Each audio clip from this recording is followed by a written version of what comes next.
കവിത മികച്ചതാണെന്ന് പറഞ്ഞെന്ന് തോന്നുന്നു. മുസ്തഫാദ് കലാം പിന്നെ അയാളോട് വേണ്ടിയിട്ടില്ല. അതേസമയം ഇതിനേറ്റ് 1300-400 വർഷങ്ങൾക്ക് മുമ്പ് കഴിഞ്ഞ ക്ലാസ്സിൽ പറഞ്ഞു എന്താണ് ഇബ്നു ഖൈസും അൽഖമയും കൂടെ ഇബ്നു ഖൈസിന്റെ ഭാര്യയോട് ഞങ്ങൾ ആരാണ് ഏറ്റവും മികച്ച കവി ചോദിക്കുമ്പോൾ ഇബ്നു ഖൈസിന്റെ ഭാര്യ പറയുന്നത് അൽഖം അഷ്കമിക്കാണ്. പക്ഷെ ഇബ്നു ഖൈസിനെ കോൺഗ്രസ് ഉണ്ടായില്ല. അപ്പോൾ എന്തായാലും ഈ ഒരു 1000-1500 വർഷങ്ങളുടെ ചരിത്രത്തിൽ അറബി സ്ത്രീകളുടെ വനിതാ എഴുത്തുകാരുടെ സാന്നിധ്യം അറബിയിൽ നമുക്ക് വ്യക്തമായി കാണാവുന്നതാണ്. പക്ഷെ അത് വളരെ പരിമിതമായ ഏതാനും ശബ്ദങ്ങൾ മാത്രം പരിമിതമായിരുന്നു എന്നുള്ളതാണ് ഒരു വസ്തു. അവിടെ ഇവിടെയൊക്കെ ഒന്നുകൊണ്ട് പേര് ചില ഏരിയകൾ റാബിയത്തിൽ അദവിയ കാണാം, സൂഫി കണ്ണുകളുമായി ബന്ധപ്പെട്ട്, അല്ലെങ്കിൽ സ്പെയിനിലേക്ക് പോവുകയാണെങ്കിൽ വല്ലാത്ത മിസ്തഫയുടെ കവിതകൾ കാണാം.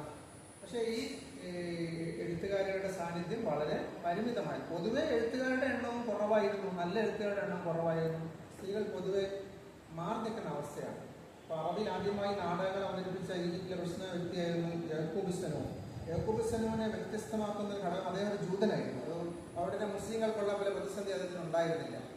അപ്പോൾ അദ്ദേഹത്തെ നാടകങ്ങൾ ഏറ്റവും പ്രത്യേകത സ്ത്രീകളായ നാടകങ്ങൾ സ്ത്രീയുടെ കഥാപാത്രങ്ങൾ സ്ത്രീകൾ തന്നെ അവതരിപ്പിക്കുന്ന ഒരു സംവിധാനം കൊണ്ടുവന്ന ആദ്യത്തെ നാടകത്തായിരുന്നു യാക്കൂബ്. അത് നമ്മുടെ നാട്ടിലുണ്ടായിരുന്നു. നമ്മുടെ നാട്ടിലും കേരളത്തിലടക്കമുള്ള നാടക പ്രസ്ഥാനങ്ങളിൽ ആദ്യകാലത്ത് സ്ത്രീ കഥാപാത്രം പുരുഷന്മാരെ കിട്ടിയിരുന്നത്. സ്ത്രീകൾ നാടകങ്ങൾ അവതരിപ്പിക്കില്ലായിരുന്നു. ഈ അടുത്ത കാലത്ത് ഒരു നൂറ്റാണ്ട് ചരിത്രം മാത്രമേ ഉള്ളൂ സ്ത്രീകളുടെ, നൂറ്റാണ്ടോ അതിലും കുറവാണ് സ്ത്രീകൾ നാടക രംഗത്തേക്ക് അഭിനേതാക്കളായി കടന്നു വരുന്നത്. അപ്പോൾ ലോകത്തെങ്ങും ഉണ്ടായിരുന്ന ഒരു യൂറോപ്പിൽ പോലും ഈ ഒരു പ്രതിഭാസം നമ്മൾ കാണാം.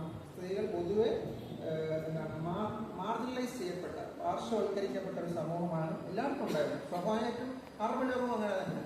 ഈ അറബ് ലോകം എന്ന് പറയുന്നത് തന്നെ ഒരു ഏകശില രൂപമല്ല. നമ്മളിപ്പോൾ ഇന്ത്യ എന്ന് പറയുന്നതിന് ഒരിക്കലും ഒരു ഇന്ത്യ എന്ന് പറയുമ്പോൾ പോലും ഒരിക്കലും ഒരു തരത്തിൽ യോജിപ്പില്ലാത്ത എത്രയോ പ്രദേശങ്ങൾ ചേർന്ന ഒരു ഫെഡറേഷനാണ് ഇന്ത്യ എന്ന് പറയുന്നത്. ഒരിക്കലും നമുക്ക് ഇന്ത്യ എന്ന പേരിൽ ഒരു ഒറ്റ സ്വഭാവം ഉയർത്തി കാണിക്കാൻ കഴിയുകയില്ല. വ്യത്യസ്തങ്ങളായ മതങ്ങളും ജാതികളും ഗോത്രവർഗങ്ങളും സംസ്കാരങ്ങളും ഉള്ള ഒരു സമൂഹമാണ്. അതുകൊണ്ട് അറബ് രാജ്യങ്ങൾ തന്നെ എടുക്കുകയാണെങ്കിൽ 2 ഭൂഖണ്ഡങ്ങളിലായി 20ലധികം രാജ്യങ്ങൾ ചിതറിക്കിടക്കുന്ന ഈ അറബ് രാജ്യങ്ങൾ ഓരോന്നും ഓരോ ടൈപ്പ് തന്നെയാണ്. ഇപ്പോൾ ഗൾഫ് രാജ്യങ്ങളെ പോലെയല്ല മഗരിബ് രാജ്യങ്ങളെ പോലെയല്ല ലെവന്റ് എന്ന് വിളിക്കുന്ന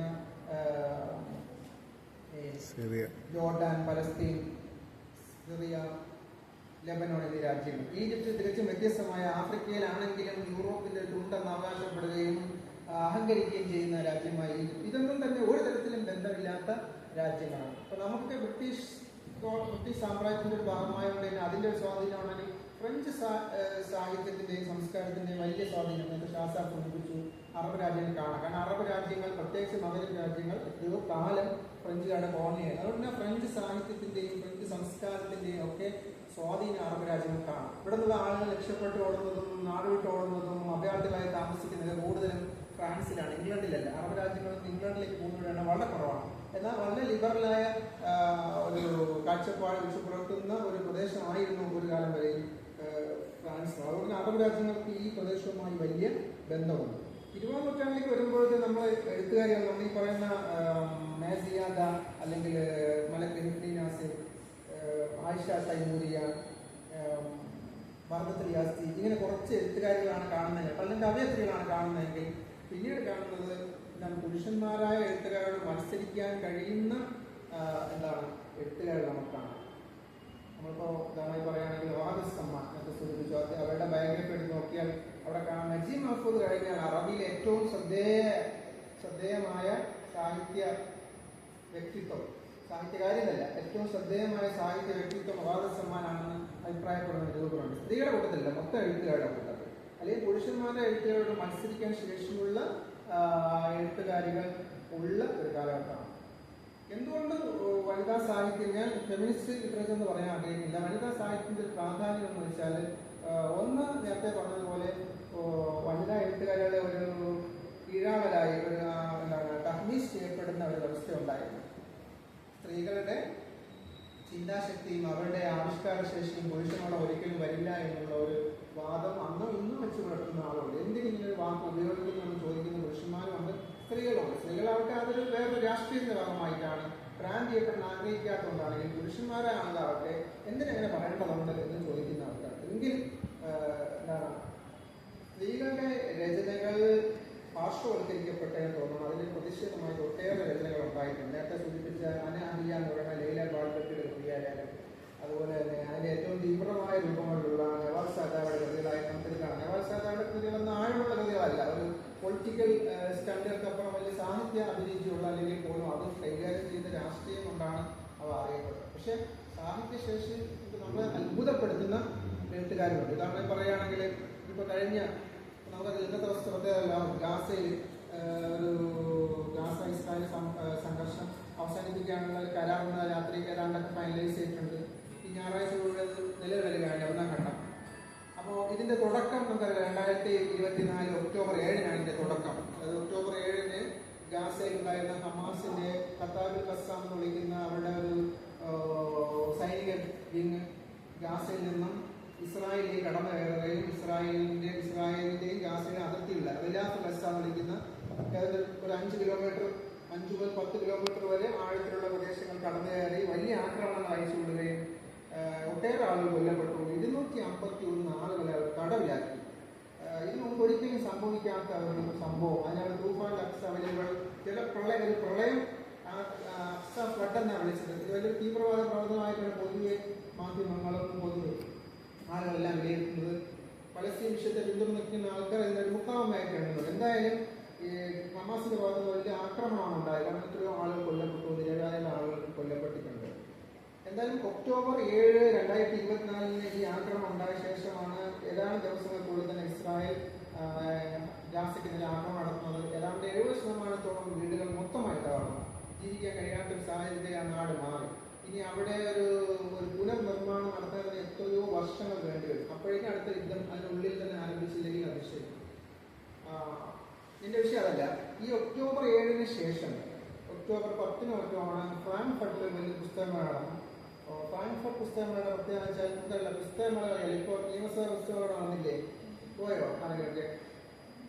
തിരുവനന്തപുരം നമ്മുടെ തൊട്ട് മുമ്പ് പുസ്തകമേള നമ്മൾ എത്ര പോയിട്ടുണ്ടാവാം. ഓക്കെ. ലോകത്തെ ഏറ്റവും വലിയ പുസ്തകമേള കരുതപ്പെടുന്നതാണ് ഫ്രാങ്ക്ഫർട്ട് പുസ്തകമേള. അത് ജർമ്മനിയിലാണ്. ജർമ്മനിയിലെ ഫ്രാങ്ക്ഫർട്ടിലാണ്. ഷാർജ ബുക്ക് അതുപോലെ ഫ്രാങ്ക്ഫർട്ടിന്റെ മാതൃക ഉണ്ടാക്കിയാണ്. അപ്പൊ ഫ്രാങ്ക്ഫർട്ട് പുസ്തകമേളയുടെ ഭാഗമായിട്ട് അവിടെ എല്ലാ വർഷവും ഏറ്റവും മികച്ച ചില കൃതികളെ സെലക്ട് ചെയ്യുകയും ആ കൃതികൾക്ക് വലിയ പുരസ്കാരങ്ങൾ നൽകുകയും ചെയ്യും. ഈ 2024 ഫ്രാങ്ക്ഫർട്ട് പുസ്തകമേളയിൽ അവിടുത്തെ ജർമ്മനിയിലെ എഴുത്തുകാരുടെ സംഘം തിരഞ്ഞെടുത്തത് ഒരു അറബി നോവലായിരുന്നു. ആ നോവലിന്റെ പേര് തഫ്സീൽ സാനവി എന്നാണ് നോവലിന്റെ പേര്. മറ്റൊരു വാക്കിയ ചെറിയ നോവലാണ്, 100 പേജിൽ അധികം വരുന്ന പേരുള്ള അദനിയ ഷിബിലി എഴുതിയ തഫ്സീൽ സാനവി എന്ന നോവൽ. ആ നോവലിന് പുരസ്കാരം നൽകാൻ തീരുമാനിച്ചു. അങ്ങനെ ഇരിക്കെയാണ് പുസ്തകങ്ങൾ ആരംഭിച്ചിട്ടില്ല, പുസ്തകങ്ങൾ ആക്കിയില്ല. പക്ഷെ ഒക്ടോബർ 7-ന് ഹമാസിന്റെ ആക്രമണം ഉണ്ടാകുന്നത് ഈ തീരുമാനം വന്ന ശേഷമാണ്. ആക്രമണം ഉണ്ടാകുന്നത്, യുദ്ധം തുടങ്ങുന്നു, പുസ്തകങ്ങൾ തുടങ്ങാൻ പോവുകയാണ്. സാധാരണ അവാർഡൊക്കെ പ്രഖ്യാപിച്ചു. നമ്മൾ ഇദ്ദേഹത്തിന് ബെസ്റ്റ് പേപ്പറിന് അവാർഡ് പ്രഖ്യാപിച്ചു. വെച്ചൊക്കെയാണ് മനസ്സിലായില്ലേ. ഇതിൽ കുറച്ച് പറയാൻ കൊടുക്കൂല, എന്താ ഇദ്ദേഹത്തിന് നമ്മൾ സമ്മാനം കൊടുക്കൂല എന്ന് പറഞ്ഞാൽ അദ്ദേഹത്തിനെ പിന്തുണയ്ക്കുന്നവർക്കും വിഷമാവുകയോ. അപ്പോൾ എന്ത് ചെയ്തു, ഈ അദനിയ ഷിബിലിക്ക് നൽകിയ ഈ സമ്മാനം എന്നാലും അവരെ ആദരിക്കാൻ വേണ്ടി നടത്തിയ ആ പരിപാടി ക്യാൻസൽ ചെയ്തു. നമുക്കറിയാം ചില പ്രോഗ്രാമുകളൊക്കെ ഇത് ക്യാൻസൽ ചെയ്യാറുണ്ടല്ലോ. ഒരു എഴുത്തുകാരൻ ഫറൂഖ് കോളേജിൽ ഒരു സംഭവം ഉണ്ടായില്ലേ. ഫറൂഖ് കോളേജ് നമ്മുടെ ഗേറ്റിന്റെ കിച്ചൺ സംവിധാനം ചെയ്ത പേര് ജിയോ ബേബ് പരിപാടി സംസാരിക്കാൻ വേണ്ടി ഫറൂഖ് കോളേജിൽ കോളേജ് യൂണിയൻ ക്ഷണിച്ചു. അവിടുത്തെ ഫിലിം സൊസൈറ്റിയുടെ പ്രസിഡന്റ് ക്ഷണിച്ചു, കോളേജ് യൂണിയൻ അതെ. അവസാനം അയാളെ യാത്രയാനൊക്കെ തയ്യാറായി വന്നപ്പോഴത്തേക്ക് കോളേജ് യൂണിയൻ അറിയിച്ചു നമ്മൾ പരിപാടി ക്യാൻസൽ ചെയ്തു. പുള്ളി വലിയ വിവാദമായിരുന്നു 1-2 ദിവസമൊക്കെ. അപ്പൊ അതുപോലെ ഇത് അതിനേക്കാൾ അപ്പുറമാണ്. ഇത് കൃത്യമായ രാഷ്ട്രീയം വെച്ചുകൊണ്ട് എന്ത് ചെയ്തു, ഈ പുസ്തകത്തിനും ഈ എഴുത്തുകാരെയും കൊണ്ട ആ പുരസ്കാരം പിൻവലിച്ചു. അതിനെ തുടർന്ന് ഷാർജ ബുക്ക് അതോറിറ്റി പോലെ ഇതിൽ പങ്കെടുക്കാതിരുന്ന 60% മൊത്തത്തിൽ അതിന് പിന്മാറുകയും ആ പുസ്തകമേള വലിയ കോലാഹലങ്ങൾ സൃഷ്ടിച്ച നോവലാണ്. പിന്നെ അതിന്റെ ഇംഗ്ലീഷ് ട്രാൻസ്ലേഷൻ വന്നു. വിവിധ ഭാഷയിൽ വിവർത്തനം ചെയ്യപ്പെട്ട പുസ്തകമാണ് ഈ തഫ്സീർ സാനവി. തഫ്സീർ സാനവിയില് 2 ഭാഗങ്ങളുണ്ട്. അതായത് 1948-ലാണ് ഇസ്രായേൽ രൂപീകരണമാകുന്നത്. ഇസ്രായേൽ രൂപീകരണമായ ശേഷം ശാസ്ത്ര പഠനങ്ങൾ നടക്കുന്നുണ്ടാവും. നേരത്തെ 2 യുദ്ധങ്ങൾ 1967 മുമ്പ് തന്നെ 2 യുദ്ധങ്ങൾ നടന്നിട്ടുണ്ടാവും. ഒന്നാമത്തെ യുദ്ധം 1948-ലാണ്. അതിന് ഇസ്രായേലികൾ വിളിക്കുന്ന വാർ ഓഫ് ഇൻഡിപെൻഡൻസ് ആണ്. അറബ് ലിസ്റ്റിക്കലല്ല, അവരുടെ സ്വാതന്ത്ര്യ യുദ്ധം. അറബിൽ ഇത് നെക്ബ എന്ന് പറയും. ഈ നെക്ബയ്ക്ക് ശേഷം ഇസ്രായേൽ രൂപീകരണമായ ശേഷം ജൂത സായുധ സംഘങ്ങൾ പലസ്തീനിലെ ഗ്രാമങ്ങൾ വലിയ ആക്രമണം അഴിച്ചുവിടുകയും ആളുകൾ കൂട്ടത്തോടെ ഒളിച്ചോടി പോവുകയും നാട് വിട്ട് അഭയാർത്ഥികളായി മറ്റു രാജ്യങ്ങളിലേക്ക് കുടിയേറുകയും ചെയ്തിട്ടുണ്ട്. അങ്ങനെ ആളുകൾ കൂട്ടത്തോടെ ഒഴിഞ്ഞു പോയ പ്രദേശമാണ് നെഗേവ് എന്ന് പറയും. നഖബ് എന്ന് അറബി പറയും. അത് ഈ ഇസ്രായേലിന്റെ വലിയൊരു ഭാഗം വരുന്ന വലിയൊരു മരുഭൂമിയാണ് നെഗേവ് മരുഭൂമി എന്ന് പറഞ്ഞാൽ നഖബ് എന്ന് പറയും. ഈ നെഗേവ് മരുഭൂമിയിലെ ഒരു സെറ്റിൽമെന്റ്, ആ ഒരു സെറ്റിൽമെന്റ് നേരത്തെ ജൂത സെറ്റിൽമെന്റ് അവിടെ ഇസ്രായേൽ രൂപീകൃതമാകുന്നതിന് മുമ്പ് തന്നെ ഉണ്ടായിരുന്നു. ഈ ഇസ്രായേൽ രൂപീകൃതമായ ശേഷം അതിന്റെ പിറ്റേ ദിവസം ചുറ്റുപാടുള്ള 6 അറബ് രാജ്യങ്ങൾ ചേർന്ന് ഇസ്രായേലിനെ ആക്രമിച്ചു. അതിൽ ഏറ്റവും വലിയ സൈന്യം ഈജിപ്തിനായിരുന്നു. ഈജിപ്തിനോട് അതിർത്തി ചേർന്ന് കിടക്കുന്ന പ്രദേശമാണ് നെഗേവ്. അത് ഇന്നത്തെ ഗാസ ആ പ്രദേശമാണ്. കൃത്യമായി പറഞ്ഞാൽ റാഫ അതിർത്തിയോടൊക്കെ ചേർന്ന പ്രദേശമാണത്. അപ്പൊ ഈജിപ്തിന്റെ ആക്രമണം ഉണ്ടാകുകയും ഈ ജൂത സെറ്റിൽമെന്റ് തകരുകയും ജൂതന്മാർ അവിടെ നിന്ന് ഒളിച്ചോടി പോവുകയും ചെയ്തു. പക്ഷെ പിന്നീട് അവർ തിരിച്ചടിക്കുകയും ഈജിപ്ത് പിന്മാറുകയും ചെയ്തു. അവിടെ ഒരു പട്ടാള ക്യാമ്പ് നിലവിൽ വരുന്നു. ഈ ഇസ്രായേലിന്റെ ഒരു പട്ടാള ക്യാമ്പ് നിലവിൽ വരുന്നു. ആ പട്ടാള ക്യാമ്പുമായി ബന്ധപ്പെട്ടാണ് ഒരു ഒറിജിനൽ സംഭവം, യഥാർത്ഥ സംഭവത്തെ ആസ്പദമാക്കിയ ഒരു നോവലാണ്. അപ്പോൾ അവിടെ എന്താണ്, ആ പട്ടാള ക്യാമ്പിൽ ഉണ്ടായിരുന്ന പട്ടാളക്കാർ ചേർന്ന് ഒരു പലസ്തീൻ പെൺകുട്ടിയെ തടവിലാക്കിക്കൊണ്ട് വരുന്നു. പദ്ധതികളായ കുറെ ആളുകൾ കാണുന്നു. അവരെ മൊത്തം വെടിവെച്ച് വരുന്നു. ഒരു പെൺകുട്ടിയെ മാത്രം കൊല്ലാതെ പിടിച്ചുകൊണ്ട് വരുന്നു. അവളെ എന്ത് ചെയ്തു, കൂട്ടബലാത്സംഗം ചെയ്ത് ഈ ആളുകൾ പട്ടാളക്കാരെ അവരുടെ ജീവനോടെ പൊളിച്ചു മൂടിയ സംഭവം. ഇത് എത്രയോ വർഷം ഇത് രഹസ്യമായി വെച്ചിരുന്നതാണ്. പിന്നീട് ഇസ്രായേലിന്റെ ആദ്യത്തെ പ്രധാനമന്ത്രിയായിരുന്ന ഡേവിഡ് ബെൻഗൂറിയന്റെ തന്നെ ആത്മകഥയിൽ ഇതിനെക്കുറിച്ച് സൂചന ഉണ്ടായിരുന്നു. പിന്നീട് ഇസ്രായേലിൽ തന്നെ ഹാരിസ് എന്ന് പറഞ്ഞ പത്രത്തിൽ ഇതിനെ സംബന്ധിച്ചൊരു ലേഖനം വന്നു. അതിനെ തുടർന്ന് വലിയ വിവാദമായി ഈ വിഷയം അവസാനം ചർച്ചയാക്കപ്പെടുകയും ഇസ്രായേലി കോടതി തന്നെ ഈ വിഷയത്തെ വിചാരണ ചെയ്ത് ഇവർക്ക് ശിക്ഷ വിധിക്കുകയും ചെയ്തു. പക്ഷെ എങ്കിലും കൊലപാതകത്തിനോ കൂട്ടബലാത്സംഗത്തിനോ ആയിരുന്നില്ല ശിക്ഷ വിധിച്ചത്. വേറെ ചില നിസ്സാര കേസുകൾ വിധിച്ച് 10-15 വർഷം ശിക്ഷയൊക്കെ വിധിച്ച് ഈ കേസിൽ ഒതുക്കിത്തീർക്കുകയായിരുന്നു. പ്രധാനപ്പെട്ട രേഖകളിലെല്ലാം ഈ സംഭവം വെട്ടി മാറ്റപ്പെട്ടു. പത്രങ്ങളിലോ ഒന്നും തന്നെ ഈ സംഭവം വന്നിട്ടില്ല. അപ്പൊ ഇങ്ങനൊരു ചരിത്രം ഇസ്രായേലി പലസ്തീൻ അധിനിവേശവുമായി ബന്ധപ്പെട്ട് നടന്നിട്ടുണ്ട്. പക്ഷെ ഇത് നിസ്സാര സംഭവമായിട്ട് പോലും പലസ്തീൻ ചരിത്രം നമ്മൾ കാണുന്നില്ല. കാരണം പലസ്തീനികളുമായി ബന്ധപ്പെട്ട് നടന്നിട്ടുള്ള ഒട്ടേറെ അട്രോസിറ്റീസ് എന്ന് വാക്കുണ്ടല്ലോ ഇംഗ്ലീഷിൽ, അന്യായമായ ആക്രമണങ്ങൾ വെച്ച് നോക്കുമ്പോൾ ഇതൊന്നും ഒരു സംഭവമേ അല്ല. എന്തായാലും ഈ ചെറിയ സംഭവം തഫ്സീൽ സ്ഥാനവി എന്ന് വെച്ചാൽ ചെറിയ സംഭവത്തിന്റെ പേരിൽ ഈ സംഭവത്തെക്കുറിച്ച്, ഈ സംഭവം നടന്ന് 25 വർഷം പൂർത്തിയാവുന്ന അന്ന് ജനിച്ച, ഈ സംഭവം നടക്കുന്ന തീയതി കിട്ടിയത് പറയുന്നു. അത് കഴിഞ്ഞ് കൃത്യം 25 വർഷം കഴിഞ്ഞ് ജനിച്ച ഒരു പെൺകുട്ടി, അവളുടെ 25ാമത്തെ വയസ്സ് കഴിഞ്ഞിട്ട്, അതായത് 50 വർഷം 2000 അടുപ്പിച്ച സമയത്ത് ഇതിനെക്കുറിച്ചൊരു റിപ്പോർട്ട് പത്രത്തിൽ വായിച്ച ശേഷം ഒരു കൗതുകം തോന്നുന്നു. താൻ ജനിക്കുന്നതിന് 25 വർഷം മുമ്പ് നടന്ന സംഭവത്തിന്റെ യാഥാർത്ഥ്യം മനസ്സിലാക്കാൻ വേണ്ടി ആ പെൺകുട്ടി നടത്തുന്ന, ആ പെൺകുട്ടിയുടെ പേരുകൾ അല്ലെങ്കിൽ ഉൾപ്പെടുത്തുന്നില്ല, ഒരു യാത്രയാണ്. ഈ നോവല് 100 സംതിങ് വരുന്ന ഈ നോവൽ 2 ഭാഗങ്ങൾ. ഞാൻ ആദ്യം പറഞ്ഞ 1ാം ഭാഗത്ത് ഈ മരുഭൂമിയിലെ ഈ പട്ടാള ക്യാമ്പും അവിടെ നടക്കുന്ന ഈ പെൺകുട്ടി തടവിലാക്കപ്പെടുന്നതും അവളെ കൊല്ലപ്പെടുന്നത് വരെയുള്ള സംഭവങ്ങൾ പറയുന്ന ഒരു ഭാഗം, 1ാം ഭാഗവും. 2ാം ഭാഗം 25 വർഷത്തിന് ശേഷം ജനിച്ച് 25 വർഷം കഴിഞ്ഞ് 50 വർഷത്തിന് ശേഷം ഒരു പെൺകുട്ടി എന്ത് ചെയ്യുന്നു, വെസ്റ്റ് ബാങ്കിൽ നിന്ന് ഈ പ്രദേശത്തേക്ക് വന്ന് ഇതിന്റെ യാഥാർത്ഥ്യം കണ്ടുപിടിക്കാൻ ശ്രമിക്കുന്ന ഒരു കഥയുണ്ട്. ഈ നമ്മൾ മനസ്സിലാക്കേണ്ടത് വെച്ചാൽ വെസ്റ്റ് ബാങ്ക് ഗാസ വിളിക്കുന്ന 2 പ്രദേശങ്ങളിൽ മാത്രമാണ് അറബികൾക്ക് താമസമുള്ളത് ഇപ്പോഴും. ഇതിൽ വെസ്റ്റ് ബാങ്ക് പലസ്തീൻ അതോറിറ്റിയുടെ കീഴിലും ഗാസ ഹമാസിന്റെ കീഴിലുമായിരുന്നു. അപ്പോൾ ഈ വെസ്റ്റ് ബാങ്കിൽ തന്നെ 3 ഏരിയകളുണ്ട്. Zone A, zone B, zone C എന്ന 3 ഏരിയകളായി തിരിച്ചിട്ടുണ്ട് ഈ ഓസ്ലോ അക്കോർഡിന്റെ അടിസ്ഥാനത്തിൽ. സോൺ എയിൽ പലസ്തീനികൾക്ക് സ്വന്തമായ ഗവൺമെന്റ്, പട്ടാളം എല്ലാം ഉണ്ട്. അവിടേക്ക് ഇസ്രായേലി പട്ടാളം കടന്നു വരെയൊന്നുമില്ല. സോൺ എ റാമനിലേക്ക് അവിടെയാണ്. സോൺ ബി എന്ന് പറയുന്ന പ്രദേശത്താണെങ്കിൽ അവിടെ പോലീസ് പലസ്തീൻ അതോറിറ്റിയുടെ കീഴിലാണ്. പക്ഷെ പട്ടാളം ഇസ്രായേലാണ്. ഇസ്രായേലി പട്ടാളം എപ്പോഴും ഉണ്ടാവും. എന്ത് പ്രശ്നം ഉണ്ടാവും ഇസ്രായേലി പട്ടാളമൊക്കെ അവിടെ. സോൺ സി എന്ന് പറയുന്നതിനകത്ത്, അത് വെസ്റ്റ് ബാങ്കിലാണ്, ഇസ്രായേൽ വെസ്റ്റ് ബാങ്കിലെ സോൺ സിയിൽ പലസ്തീനിൽ ഒരു അധികാരമുണ്ട്.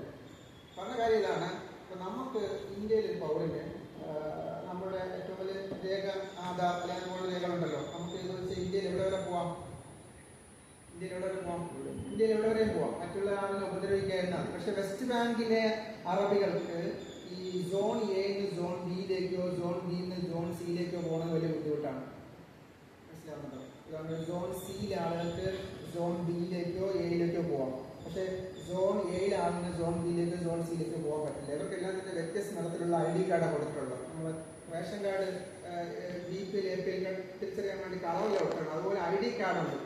ID കാർഡ്, ഈ ID കാർഡിന്റെ കളർ വെച്ചിട്ടാണ് ഓരോ ചെക്ക് പോയിന്റ്, ഓരോ മുക്കുമൂലയിൽ, നമ്മൾ ഓരോ മുക്കുമൂലയിൽ ഓരോ ട്രാഫിക് സിഗ്നൽ പോലെ ഓരോ മുക്കുമൂലയിൽ ചെക്ക് പോസ്റ്റ് ഉണ്ടാവും. അപ്പോൾ ഈ ID കാർഡ് കാണിച്ചാൽ മാത്രമേ കടന്നു പോകാൻ പറ്റൂ. ഈ കളർ കാണുമ്പോൾ തന്നെ തടയും. മനസ്സിലായി? അപ്പോൾ ഈ പെൺകുട്ടി തൻ്റെ സുഹൃത്തിൻ്റെ ID കാർഡ് വാങ്ങിച്ചിട്ട് വേറെ കളറുള്ള യാത്രാനുമതിയുള്ള ഒരു സുഹൃത്തിൻ്റെ ID കാർഡ് വാങ്ങിച്ച് യാത്ര ചെയ്യുന്നത്. കാരണം പണ്ട് 10ാം ക്ലാസ്സിൽ പഠിച്ചപ്പോൾ എടുത്ത ഫോട്ടോയാണ് അതിലുള്ളത്. നമ്മുടെ ആധാർ കാർഡിലെ ഫോട്ടോ വെച്ച് നമ്മളെ തിരിച്ചറിയാൻ പറ്റുമോ?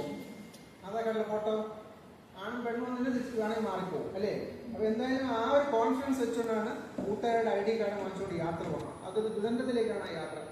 ഞാൻ പറഞ്ഞു ചുരുക്കിയതാണ്. ആ യാത്രയ്ക്കകത്ത് ഒരു സ്ത്രീ എന്ന രീതിയിൽ അവരനുഭവിക്കുന്ന കുറേ മാനസികമായ വ്യാപാരങ്ങളെ കുറിച്ച് അവർ എഴുതുന്നുണ്ട്. അതൊരിക്കലും ഒരു പുരുഷന് എഴുതിയാൽ അത്രത്തോളം എത്തില്ല. അപ്പോൾ സ്ത്രീകളുടെ അനുഭവങ്ങൾ, സ്ത്രീകളുടെ വൈകാരികമായ സവിശേഷമായ മുഹൂർത്തങ്ങൾ ചിത്രീകരിക്കാൻ പുരുഷന് സാധിക്കും. പക്ഷെ പുരുഷന് സാധിക്കുന്നതിന് ഒരു പരിമിതിയുണ്ട്. ഒരു സ്ത്രീയുടെ വികാരങ്ങൾ ചിത്രീകരിക്കാൻ സ്ത്രീയോളം ഉപ്പോളം ഒത്തില്ലല്ലോ ഉപ്പിലിട്ടെന്ന് പറയുന്ന പോലെ സ്ത്രീയുടെ വികാരങ്ങൾ ചിത്രീകരിക്കാൻ സ്ത്രീക്ക് കഴിയുമെന്നുള്ള ഒരു ചിന്ത അത് എത്രത്തോളം ശരിയാണെന്നുള്ളത്